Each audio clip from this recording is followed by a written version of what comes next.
underlying conditions, mental health conditions, which is the reason why they don't have good relationships with the opposite sex or with people in general, their family members or whatever. A lot of y'all women got a BPD, borderline personality disorder. They got attachment issues due to not growing up with your fathers. A lot of y'all women got other issues like depression, anxiety, which cause y'all not to able to control your emotions. A lot, even in our community, a lot of the women who got issues or are complaining, or the women that men are complaining about, it's like because a lot of us got underlying conditions that are not addressed, or mental health conditions that are not addressed. And because these conditions are not addressed, they spill into our relationship and our everyday relationship with people. Whether it's in a relationship you with somebody or people you encounter at work, your neighbors, on social media, especially when it comes to relationships.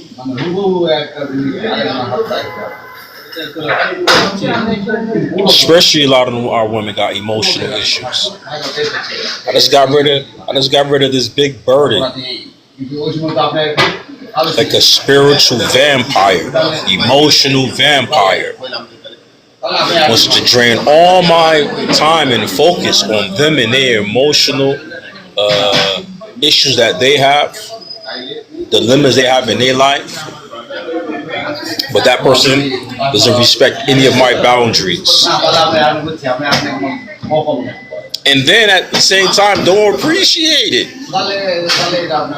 Don't appreciate it. And I look into the person's scenario or look into the person's situation. They suffer from anxiety. They suffer from depression. They didn't grow up with their parents or they didn't grow up with their father.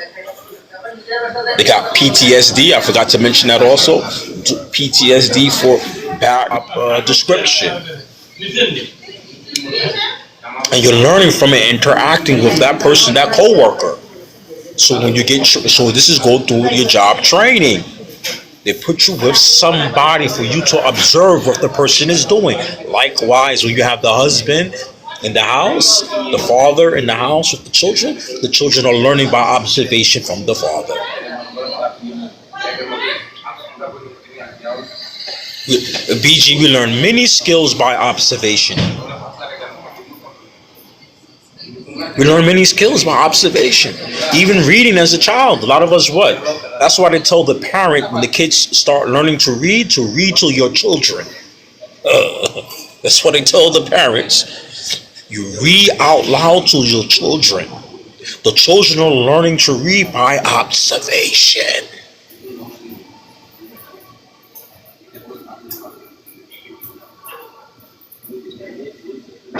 So you don't have the male figure in the household, don't have the father in the household, or he's there but she's not there, or he's there or he's not respected by the females, then you get a warped interpretation on how things should be. And then when you go into the real world, you're going to get negative responses.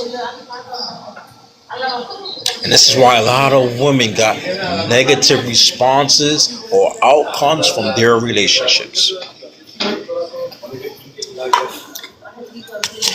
That tea was really good.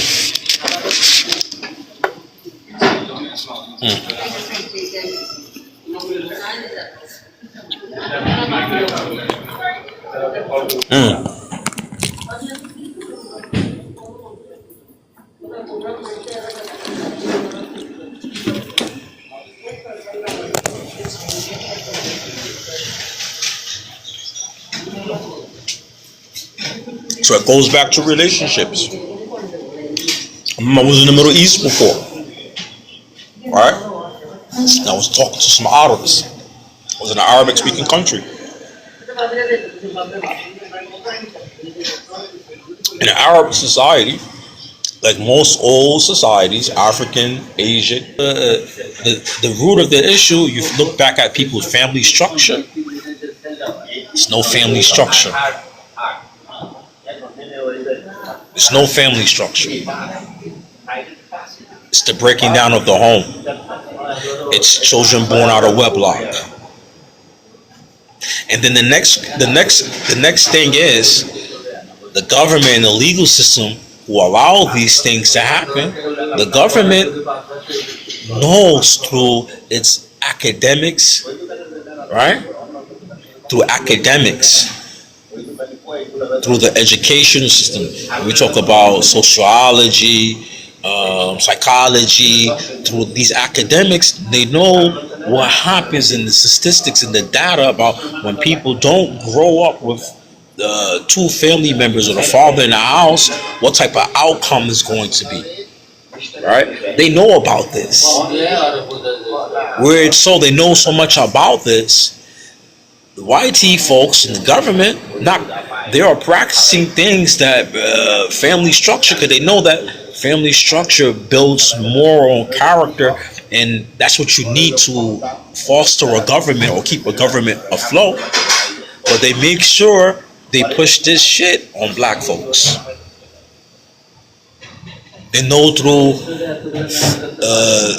legal system, family court, Supreme Court, to push this shit on black folks, knowing through data and statistics and social science, right? Through the academic, through the institutions of learning, through the economic institutions, right?